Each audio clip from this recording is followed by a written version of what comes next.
So welcome everyone. My name is Philip Mondor. I am President and CEO of Tourism HR Canada, and today I will serve as the narrator for today's webinar. Thank you for joining us today. Let's just see if I can advance this. There we go. Thank you. Thank you for joining us today. Before we begin, I do want to acknowledge the many players that made this happen. First, a thank you to the Tourism HR Canada team, John, Heather, Rachel, and others that took on this task with great enthusiasm and led the charge with conviction. A thank you to 2031, Alphabet, and BD Tartan. These are groups that we've been working with for the content analysis, the development, the design, and the media relations for our new program. Thank you to the many national and provincial territorial associations, the DMOs, and other key partners for helping get industry at the table and to help promote this program. And a big thank you to the employers that contributed to the focus of the program. This is all about meeting your needs. Finally, a special thank you to the Government of Canada, for which this would not be possible.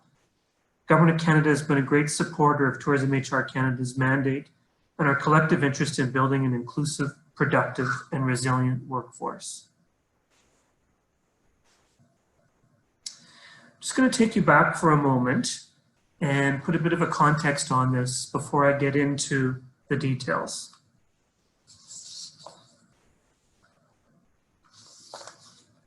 It's hard to remember a little bit about pre-COVID, but it just so turns out that this organization had hosted its annual labor market forum days before the country was effectively shut down and the industry shuttered. When we look back to those days in March, some 15 weeks ago, the key preoccupation with the tourism labor stuff had to do with these three areas. The biggest concern being that we had a chronic shortage of workers, and indeed, this has been a problem we've had for a good number of years.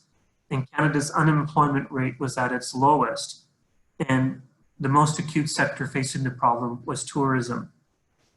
Times have changed. Today, things are very different. Dealing with the COVID crisis is new to everyone. This had us look very closely at what we need to do to help address the nearly 900,000 displaced workers that occurred as a result of this crisis. We started looking at how this was being addressed elsewhere. We went and looked at the research being done from other economic or catastrophic recovery efforts.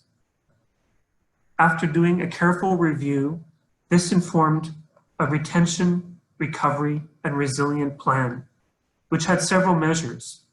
The Workforce Recovery Toolkit is a cornerstone of that strategy, which is basically a response to what employers told us they needed to help address needs under this circumstance. Now, I'm going to use the 10-point plan that emerged from all of this study as the backdrop for today's webinar. However, I am going to focus on responding to the needs of employers and showcasing the launch of the essential new tool we have for you today called the Workforce Recovery Toolkit.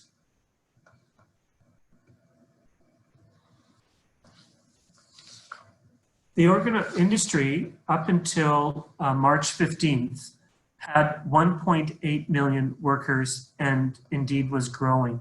In fact, that week, we were about to publish new material to say that the industry had grown to 1.9 million workers. You can see the breakdown of the sectors. The industry by March 15th was one of the largest in Canada. This is how it stacks up. 1.8 million workers, we were larger than finance, agriculture, real estate, mining, all combined. Then the crisis hit. In March, we lost 448,000 jobs. In April, another 433,000 jobs. So 882,000 jobs were lost within the first 10 weeks that COVID hit us. In May, we started to see a little bit of recovery. It's modest, And we don't have numbers for June yet, but we anticipate that they too will be modest numbers for recovery. Tourism's unemployment rate over that period shot up to 29.7%, compared to the economy overall, which only marked at about 13.3%. So you can imagine the dramatic hit it had on this sector, not just economically, but in terms of the labor front. Today, most of those workers are still displaced, and we are anticipating that as many as 600,000 of those workers will not regain employment in this sector for perhaps up to 18 months or 2 years, if we're lucky. Having done very recent survey work, some of you may have participated in our survey work that was out last week, we did ask a few questions. I'm only going to use 2 up front to frame some matters here. We asked, as restrictions are lifted and the economy improves, which of the following do you anticipate will be a major challenge? I've only reflected the top 7 answers here out of some 19 dimensions we asked people to comment on.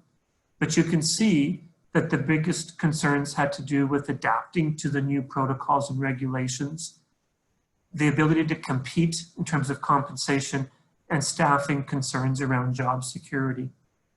These themes factor greatly in our strategy and indeed in the response in the toolkit.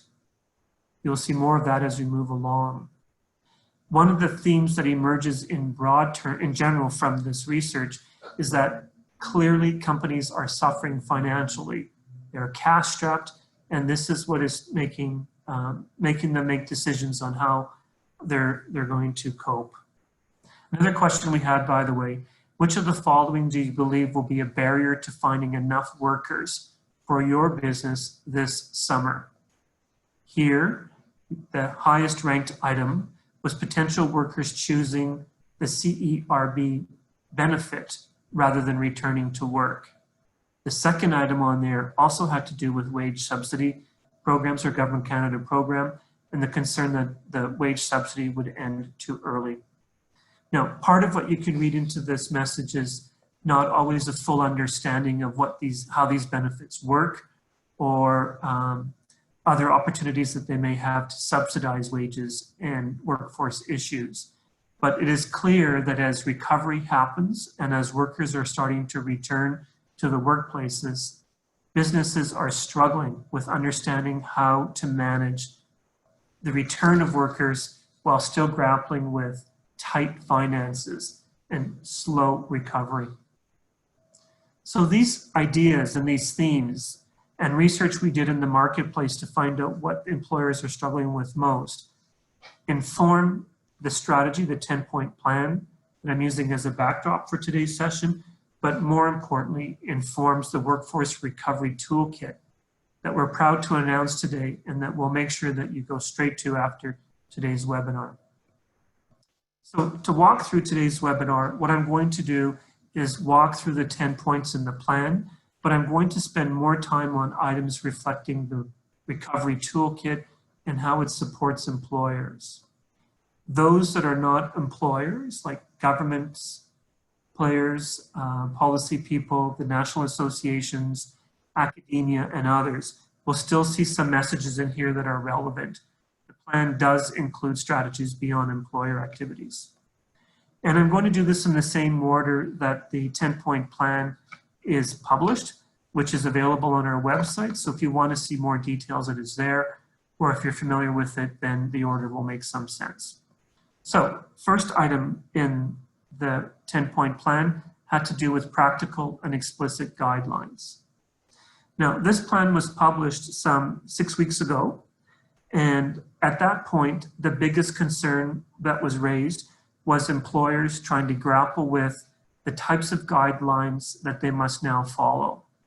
At the time, there were guidelines available, and we started to see some adaptations or more specific guidelines being produced by the different sectors. But still, it was early days. Now, let's be clear here. Guidelines have been out there for some time. It was one of the first things we did as an organization was to go and see what was available, because we were focusing on recovery, knowing that when it was time for bringing people back to work, that we would probably anticipate the need for some training or some guidance, and guidelines were the place to start. When you look at the guidelines that are available, they do serve different purposes, but effectively there are three main reasons why we need them. Number one on the list is to avoid consumer confusion. Right now, with the different types of guidelines by region, indeed also different across industries, consumer confidence is not high. And this industry relies very heavily on trying to raise the level of confidence and assurances that good protocols and practices are in place. So one explicit reason for the guidelines is to try to overcome this barrier. Related to that, of course, is to increase health and safety practices. And finally, a third item that's come up is this idea of creating a level playing field. What we mean by that is there are examples of guidelines that other sectors or in certain regions are expected to follow that are perhaps more stringent or fundamentally different than those that are applied to our sector. So again, employers out there are struggling with how to bring some coherence to this and understand it.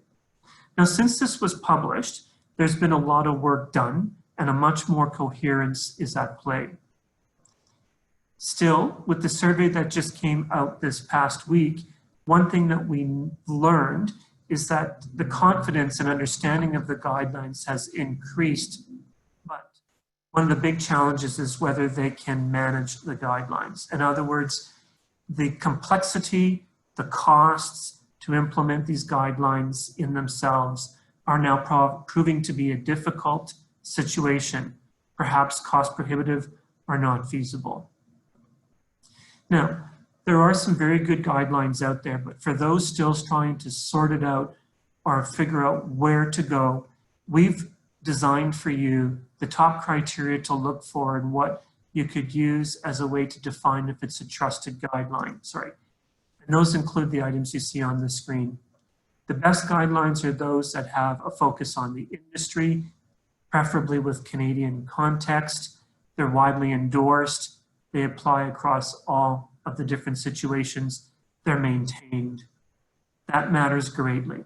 And if I'm to use some good examples, this sector is in very good hands. Industry has led the way in designing a number of guidelines. The associations you see on the screen here are some of the leaders in doing this. Their websites do contain a lot of information, very useful, highly contextual. In addition to them, all of the provincial tourism associations, a number of the DMOs, international associations linked to tourism, various other sources contain guidelines that will also be of value. Government of Canada as well has done a lot to invest in bringing some clarity to the guidelines that are required. Indeed, even this week, they've updated these as they are done routinely. If you're not familiar with them, they are one of the more important sources to go to, and indeed, there are a few to work from. Now, this PowerPoint and the notes attached to it will be available to all people that are attending this event. So don't have to madly write down all these information points. I'm just helping highlight them and you'll have access to them following today's session. So in terms of our first strategy pillar, we know that guidelines are in good hands. It's really about helping people access them. You can see some from the polling here as well. The confidence has gone up. Most people are comfortable with using them and implementing them and understanding them. But what is really acutely the concern at the moment is that the costs for implementing or the kinds of things that are expected of people to implement them appear to be prohibitive or they need some help. So that will be where our focus shifts. Second item in our plan was around a flexible employment insurance scheme. This was a shorthand way of saying that the industry has been particularly grateful to the federal government for the kinds of relief programs that were brought in to help, the wage subsidy being one of the more important ones. However, as recovery comes up, we hear routinely that because of slow recovery and the fact that most companies have no significant cash flow or they're suffering from liquidity concerns, and there's uncertainty about the timing of recovery or the volume or revenues that they will see, it still is very precarious, very difficult to bring workers back when they do not have stable levels of income or assurances that they will have the flow of consumers or visitors that are required.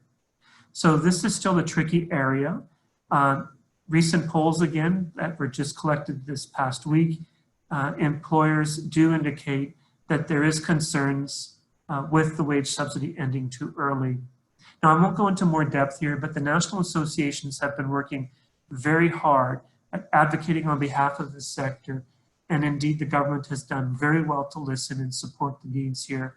I do think we will see some new challenges in the fall as we still continue to adjust on this front.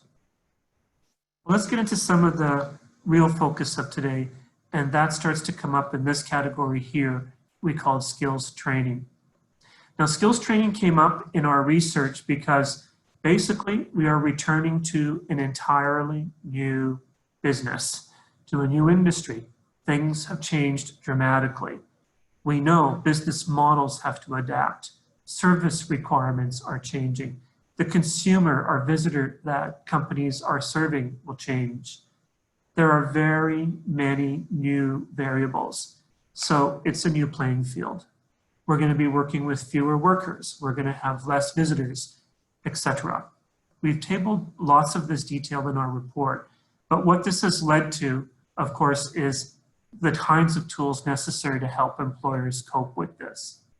So the focus here is on training to help employers deal with the new world that requires new skills.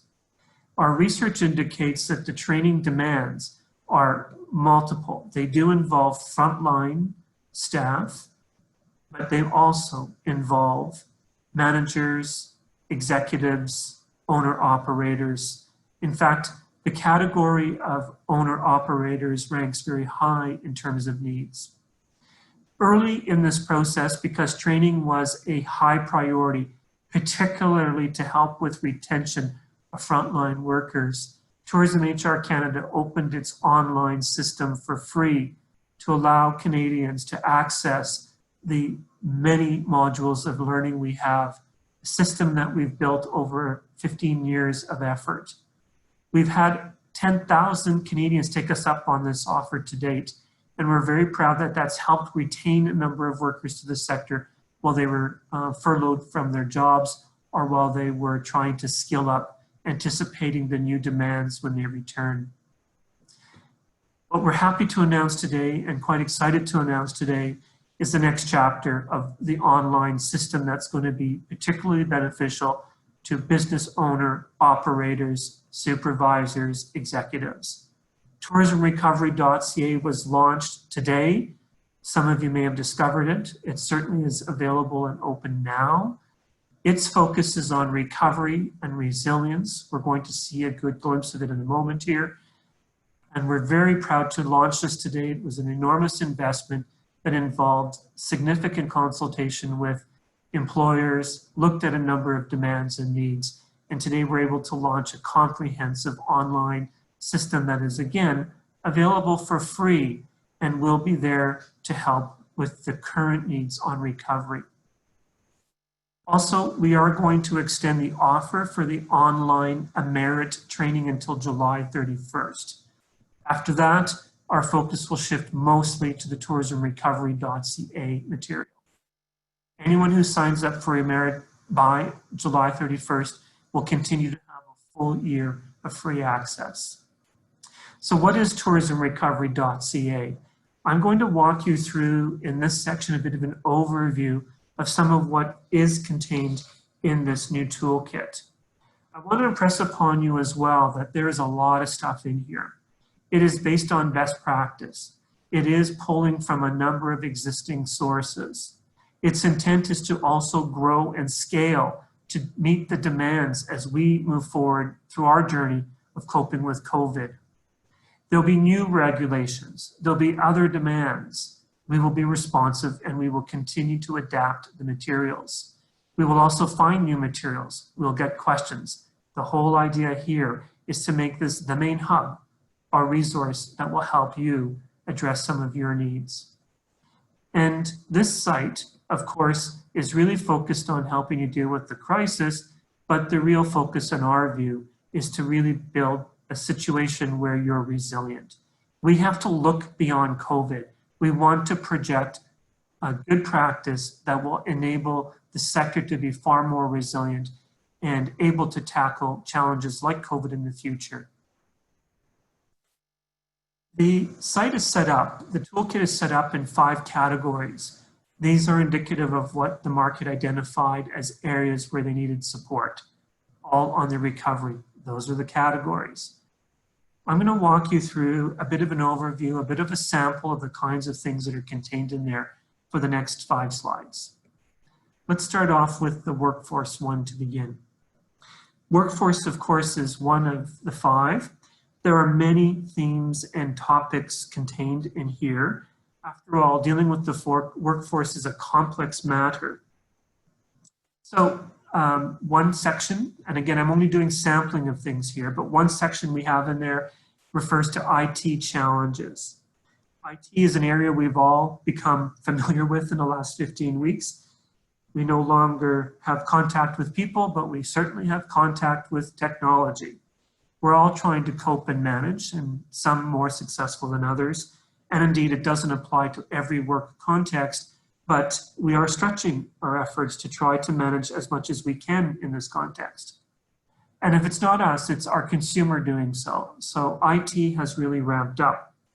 So in here, there are some informational tools to help you think about your planning with IT. Just to give an example, when you look at IT infrastructure, the idea of being able to cope and switch to remote working and ensuring things like having the right bandwidth or the right kinds of support for VPN networks. I don't want to get into so much detail, but you can see the complexity that's there.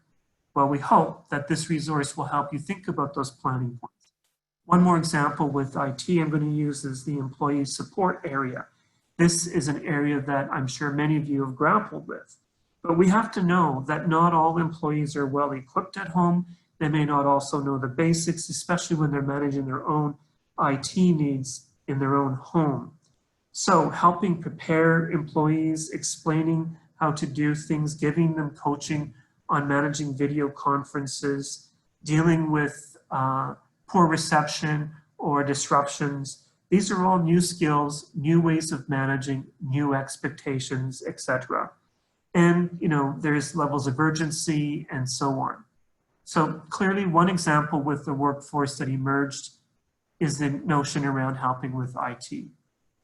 Just to give you a flavor of another component in here, I don't have time to walk through each of these in some detail, but I'm really wanting to just give you some flavor, is this whole area around crisis leadership.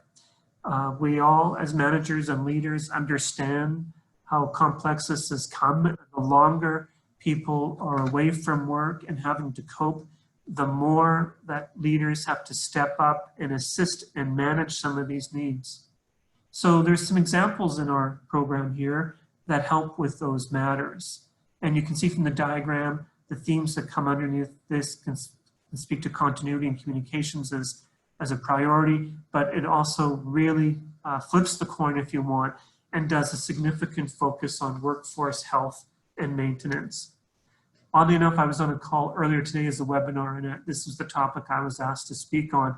And I can just tell you that the details I used on that webinar spoke to the elements that underpin the workforce health and maintenance issue that you see on the screen here. And there were many questions and a lot of comments about how useful that stuff was. So there is guidance on those items. Now, there are many other things in the workforce category, but this gives you a flavor for some of the recovery topics. Let's move on to budget. I'll be a little less consuming of time here. But one of the things that, by the way, the research told us that of all areas that employers were seeking assistance with recovery, bar none, the budget and financing ranked very high. This, of course, is because this industry is struggling a lot with its liquidity and cash flows, relying very heavily on this season, which they are not benefiting from. So managing costs and refinancing factors in very high. We did include in here different scenarios on managing cost, everything from when you're entirely closed right through to ramping up. And another example, by the way, is helping people figure out how to create new revenues as you reinvent your business models.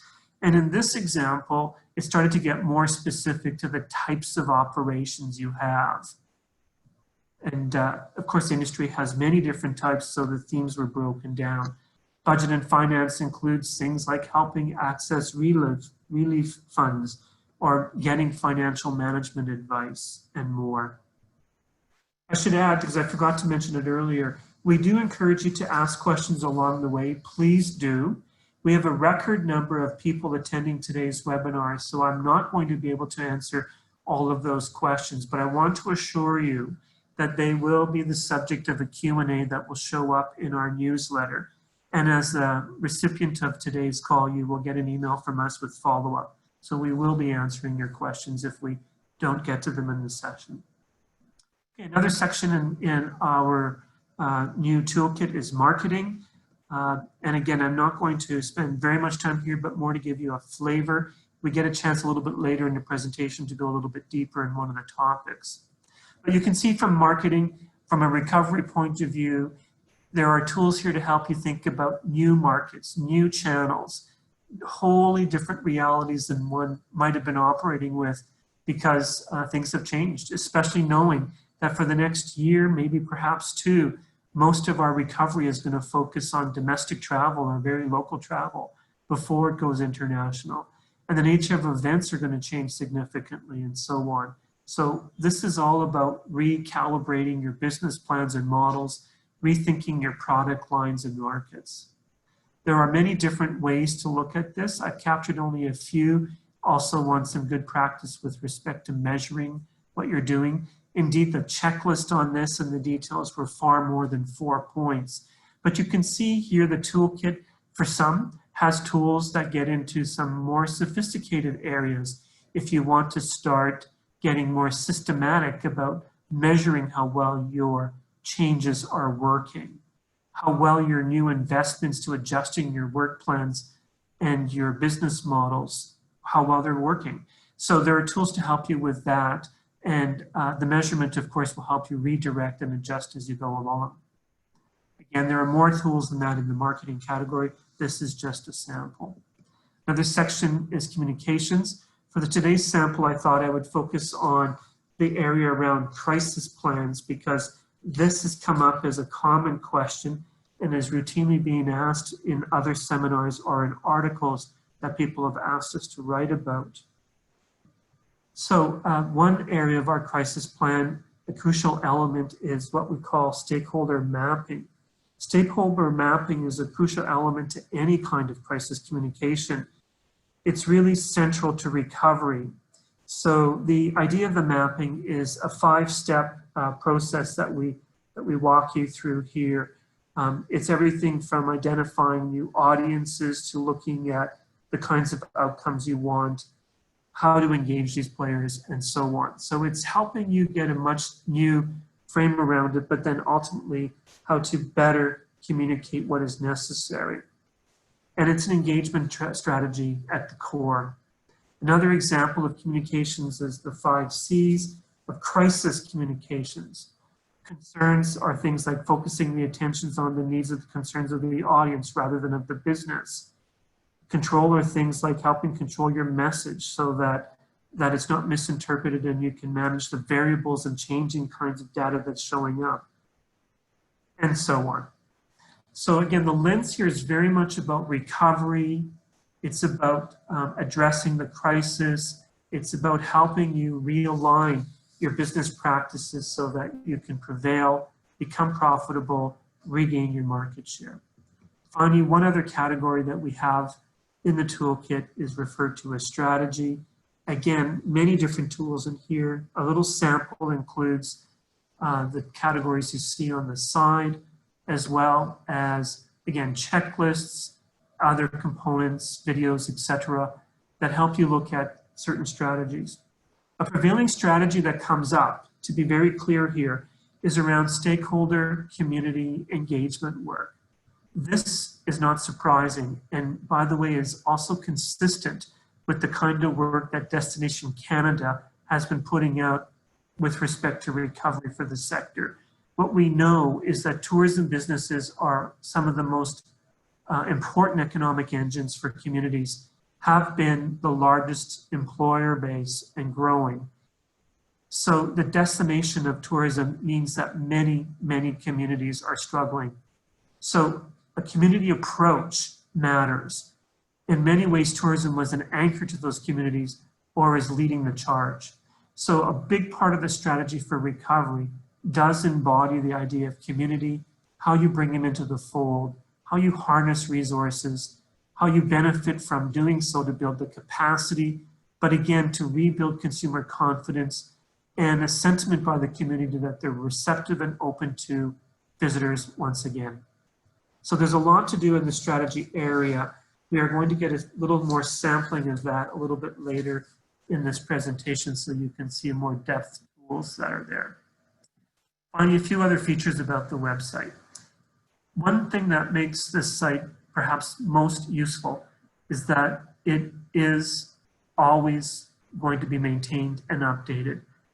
We know from the last 15 weeks of experience that no 2 days are the same. There's new information, new demands, new realities that we are facing. So it's important that we maintain this, that we bring to the table additional guidance, new tools. We respond to needs as they come about. So be prepared to go to that site routinely, see what's added, continue to challenge us with more needs you have. Our aim is to continue to adapt, evolve, and respond to your needs. Already the site includes some new added material, even though it was just launched. If you're not familiar with the site yet, it is simply tourismrecovery.ca. You can go and sign up. You will be kept up to date with updates. Coming soon as well, in several weeks from now, will be the French site. It's not up yet, but we're well underway with it. And there are additional components of the site to expect later, which I'll talk about near the end of the presentation. Okay, moving on to the fourth item in the 10-point strategy, we talk about overhauling HR plans. HR plans are going to be a bigger concern than they would have been for many tourism operators in the past. Indeed, we know many did not even actually have formal plans, but times have changed. There are new protocols. There are expanded health and safety practices. There are new ways of working. Laws are changing, many different labor laws, in fact. There are new demands about how you work with high-risk and essential workers. There are new government programs. You're going to be working with a smaller workforce until you have sufficient recovery of your visitor base. Times have changed. Your product will be different. Your business will look different. So too then will your HR strategy. You're going to have to look at all of your workers and recalibrate how you manage this. So HR has become a key theme, a key concern of many. It is also, from a sector lens, one of our key concerns. We are worried about how we are going to help the 600,000 or so workers that are probably not going to get jobs with us for some time. And they may not be touching those workplaces yet, but we do have an obligation to help all those furloughed or laid off workers also find some foothold in the workforce, if not for now, for the future. This is a big challenge for us collectively because of the sheer scale of our sector, but also because our sector has been so integral to being a kind of main spot for first jobbers and as a social net to the economy overall. We've been able to offer opportunities for people that they would have not gained elsewhere. So there's lots in our area, in our toolkit concerning HR planning to help people. There are a few tools that I'm just going to pull up as a quick example. Again, these are all based on what we learned in the marketplace. And this is where we are starting, but indeed there'll be more tools. But you can examine, managing payroll, different than before because there's government subsidies. You may have to look at loans. There's different costs. Indeed, there's also concerns about what you're going to do if you can't bring people back. These examples alone give you a sense of how times have changed.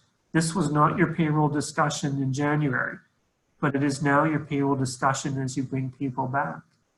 It may not be familiar. How do you navigate these issues? Hopefully, our toolkit will help you. One other example in the toolkit on HR is with line managers who have to do so much work with the frontline staff. And some tips on what to do while people are laid off, as you bring them back, some guidance if you like, and how to cope with some of the mental health challenges that staff are facing. You'll notice the toolkit includes things like what you see here, some downloadable checklists. It also has video features and other tools, but this gives you a way to get a little more focused on your planning and to think carefully about how you're going to manage some of your needs. Some of these tools were borrowed from other sources. They turned out to be good practice examples, but it helps you hone in on where to focus your efforts, your resources, and indeed how to answer some of the key questions that you will be asked. Okay, number 5 in our 10-point plan extends this narrative, but it really carries it beyond the employer. It looks at it from a community lens. We know that the tourism industry has really been the main backbone to a lot of rural communities, but the profound impacts now that the industry has collapsed means that these communities are also in dire straits.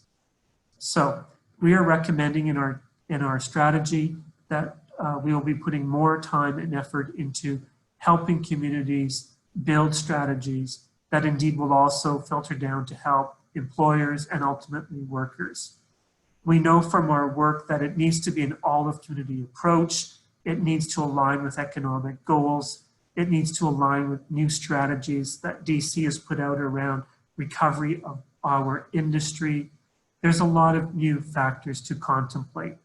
And we have to really underscore the value proposition of continuing to invest in this industry as a priority so that governments and policymakers see the value of investing in the tourism workforce.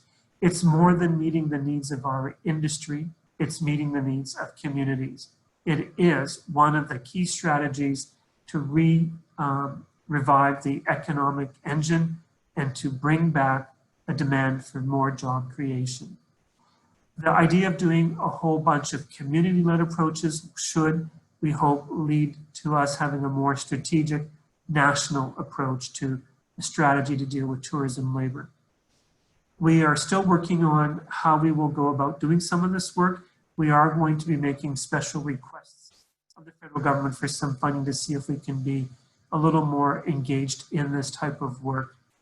In the interim, if there are any groups listening here today and others that we've reached out to that would like to start doing some of this work with us collectively, we are ready and willing. And one little point I'll raise here is we've done work on some of the reasons for investing in the tourism labor market in the past. If you're not familiar with it and need more information, the 10 Reasons Why paper and white paper includes information on that, and you can get that from our website. Next category in our 10-point plan, I will be very brief on. It's not well focused for the employer discussion today, but indeed a priority for us as we move forward, and that has to do with tourism job retention and growth. From the fall and into the new calendar year, this will become a bigger concern for us. This is also very much related to the image of the industry, which has taken a dire hit. And so our aim here is to bring back and revive and bolster some of the programming we've had in the past. Many of you would know is Discover Tourism. I will go no further than that to say that we are working on trying to bolster that activity. The next category in our strategy concerns newly aligned service strategies. This is where I get a chance to go a little deeper into the toolkit and show you a little more specific examples of how the category called strategy can play out to help businesses revisit their entire business plans and strategies overall. The new reality means that it's a new business model. Without it, you have no blueprint for recovery and growth. This may not be something businesses are used to doing, but it's something they will need to do if they choose to succeed. So I'm grateful that our new tool actually has a full battery of strategies for strategy planning. There are many different examples in here. And again, I'm going to show you the different kinds of strategy approaches that are available. And this brings up another point about the resource. We are attempting to make sure that there's something for everyone. Some tools in here are more basic and general, others have more complexity and depth, and there's some choices. So you may have more of an affinity to one kind of a strategy as this example or a different, but it's going to broaden your thinking and help you tackle this challenge. This category was precipitated based on these three questions. You know, what is your business going to look like? What are your customers going to look like? And therefore, how are you going to change what you're doing? So what I've done in this slide is just capture for you some items from an actual YouTube link we have on one strategic planning approach known as PESTLE. Many of you would know it, but it basically refers to getting a good handle on the impacts of political matters. An example might be tax implications. Again, different changes now with tax and what it means for you, and how that impacts your workforce in particular, or on economic issues, or on social factors. Changing consumer demographics is going to be an absolute variable. Who you served last year is going to look different than your consumer base this year and probably next. Much more local rather than international, for example. Technology has been a major player in changing business models. So again, I'm only highlighting one or two things here, but I'm just showing you that PESTLE is one strategic planning model that's presented. In this case, it's attached to a YouTube tutorial.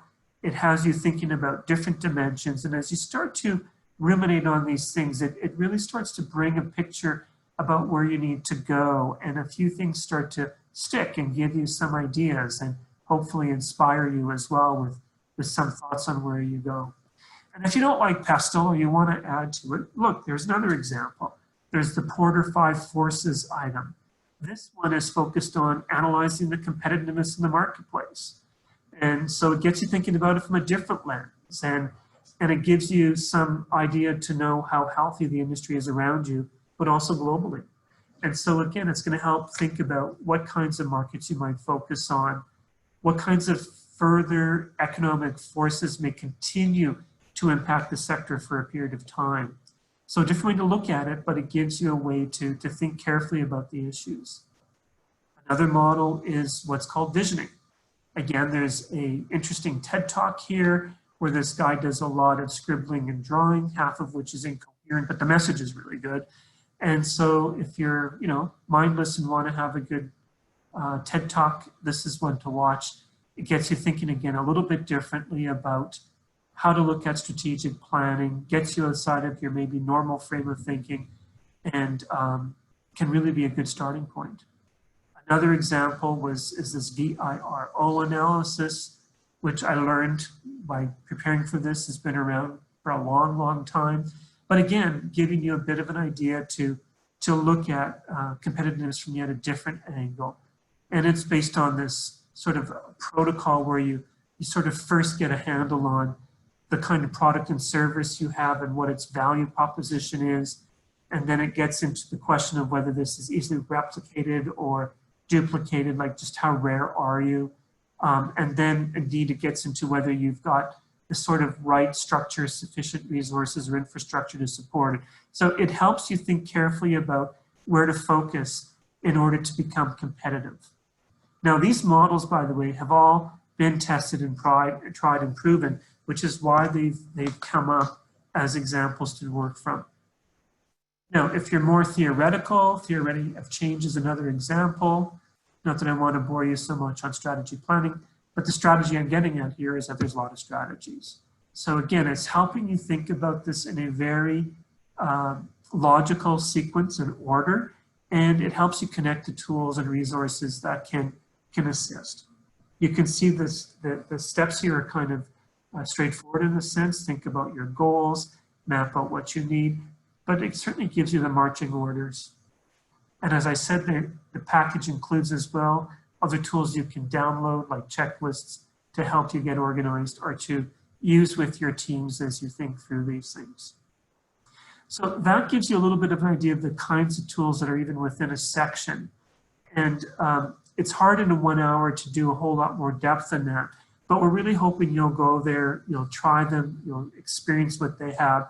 It'll provoke further demands, further questions, additional needs, and we'll hear back from you. And as we do, it'll help us morph, adjust, and change. And there is more to come in this system. I want to add right now, remind people or let them know that although we've launched with a very large battery of tools for the toolkit, the recovery toolkit, we've got some big stuff coming up still added to this platform over the next several months.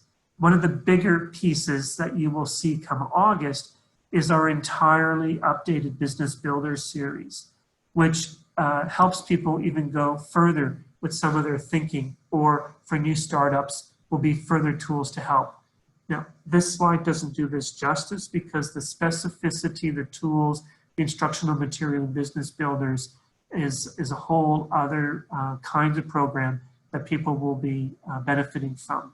This has been one of the more used products historically with us, but it's undergoing a total revamp as we speak with some new options and new platforms. So watch for that in August, and this is one of the ways we're going to continue to enhance the site. Strategy 8, be brief. In our 10-point plan for recovery, we know that we also need to put a real focus on certain demographics. For those that have been around this table for a long time, they will know this is not a new message.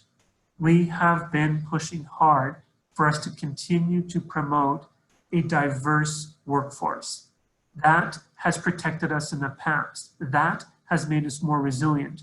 It has made us more nimble, more adaptable, and actually has increased the level of skills that we have in our sector. Still, although we were one of the more diverse industries in Canada relative to the regular rest of the labor market, there's lots of room for us to increase our level of efforts for our need for further diversity. And we have prioritized Indigenous peoples, New Canadians, and people that are between careers as the target populations we want to do more work with. And bar none, the highest priority in this series is Indigenous peoples. With that in mind, we are trying to certainly work on strategies with Indigenous Tourism Association of Canada. We've been at this for some time, not always as successful as we'd like. It certainly takes resources, but now might be the better time than ever. This is an example of how the sector needs to focus. It is about preparing and targeting populations as we come back. I've had people ask me, why would we do this when there's a lot of people unemployed? Well, the quick answer to this is that research tells us many of those people may choose not to return. There will be higher turnovers than we're familiar with. We are still going to struggle looking for workers. In fact, research we just did this past week, one of the top 3 points that employers worry about this season alone and later into the fall is their ability to find workers. So it's true we might be displacing many at this time, but because of turnover, because of uncertainty of employment, because some people are going to choose to retire, because other professions are looking for workers and see value in the kinds of skills that this sector produces, because of concerns by some of not wanting to work in these workplaces, which they will deem as unsafe because of contact points, and so on. we will see a massive change in our workforce, and we will continue to need to compete for new workers. Indeed, one of the bigger reasons as well is that there are new skills, and many of our workers may not be fit for it. Also, people have had to take on different responsibilities, caregiving, etc., where their lives will continue to be disrupted for a while, and it may simply have to be their priority over employment. So it's important for us to continue to focus on diversity, on bringing more resources to the table to foster the development of a workforce that will enable us to be inclusive and resilient. Strategy 9 in our 10-point plan has to do with labor market research. Many would know this organization, perhaps some only know this organization because of the comprehensive labor market research we produce. We are known as a foundational research system, one of few the federal government has funded since '93. They've been a key supporter of ours. And this organization is one of the largest purveyors of labor market information for this sector. Our biggest client, by the way, if you want to call them that, is the Government of Canada itself. Various departments call on and rely on our material. It's also true, very true of the national associations, the provincial associations, industry, the businesses themselves, academia, and others. The next several months, we're very proud to say that yesterday we got confirmation that the Employment and Social Development Canada has extended our agreement with them to take on COVID-specific research. And that research between now and the end of fiscal is going to get ramped up specifically on COVID matters. That'll continue to include the study of the impact of COVID in our sector. This is something we've been focused on, but now we'll have resources that will enable us to do this more in depth. We are going to be tracking this over the life of COVID, and already we've got some interesting findings. We are continuing to do labor market projections. Indeed, we were projecting in the first week what the impacts would be.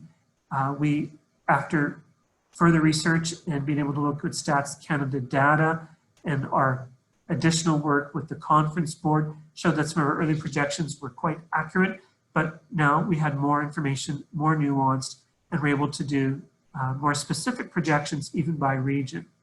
If you've not been following our website, we do have an employer workforce projection site that gives an idea. I've got a few screen captures to show you what that looks like in a moment. We just finished doing a labor market survey. We will have another post-survey in the fall. We'll be releasing some of the data from that survey in the next few days and weeks. And it gives you a good snapshot on how businesses are coping, what challenges they're facing, what additional needs they may have. It's the only survey of its type, and it is also, supporting the survey is also data from other sources, some produced by association work or by some of our research partners like Conference Board or from Stats Canada. So we are going to be doing much more analysis to help measure the tracking of this. One item is perceptions of tourism. You heard me mention earlier, it's a real concern. This is also something Destination Canada has been tracking. And indeed, we will be adding to that because we're focused on the context of as a destination for employment, tourism. So we've done some work on this in the past. We're going to be doing more depth on this. We do have to find ways to reframe and demonstrate the value of what it is to come and work in this sector and respond to the unique needs that come about. And we're lucky again to announce that we'll continue to be able to do our annual stakeholder forum. So indeed, our additional funding will allow us to do that again come the new calendar year. Hopefully by then we might be able to travel. If so, we'll have it in person. If not, we'll be creative. Now, for those that know this organization, this research I've just now listed is all additional to our normal platform of work that we do. If you're not familiar, I do encourage you to go to our website, but I just wanted to highlight more COVIDian research, as it were. If you're not familiar with some of it, I took a few quick screen captures. Our websites do include the employment tracker thing. So you can see how our employment is tracking month to month.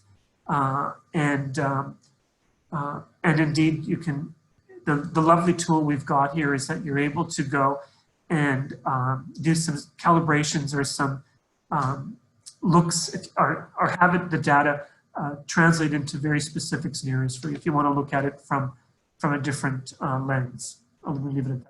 But we've also broken stuff down by sectors. Again, I've only captured a few things out of convenience here, but we're showing what the employment track looks like by the industry sectors. So you're getting an idea, full-time, part-time, the number of workers, you know, the displaced issues, the seasonal issues, other issues. And so you can see from these sort of slides, this gives you the reliable, very current information that you can use to help go build your case locally, to help you access funds, to help you build your business plans, to help you make projections. Sectorally, it's helping us demonstrate the challenges we're facing, and is hopefully helping inform some policy and more. I've only been able to give you a few snapshots of it. I hope just enough to kind of get you intrigued and have you thinking of going to the website to look for more. Our website, by the way, on the research side contains a lot of information and really interesting tools. If you need help navigating it, just send us an email, but there's lots to see there. One tool in particular that people often go for is something called rapid research. Finally, on the 10-point plan, the last item on our list is the credential passport. This is something we'll be picking up in a future webinar and presentation. For today, I'll keep it brief. This has more to do with the resilience. It's a little more further down the road. But one thing that is very clear to us, having studied this concern we're facing today, the crisis we're facing, is that more needs to be done in the future to make us resilient. And one way to do that is to make sure that our workers are more mobile, more versatile, that the skills that they have, we can demonstrate the portability of them, that they are more nimble in being able to adapt to the new workplace environments and contexts. But it's not a tourism issue alone per se. We need to have more of a woven narrative into the labor market in general. To that end, this organization, again, fortunately and gratefully, has some funding from the federal government on our future skills framework, where we've been able to map and identify all the future demands for skills and competencies. We're very far along with that. Many, if not most of you on this session would have been involved in some of those consultations and town hall meetings.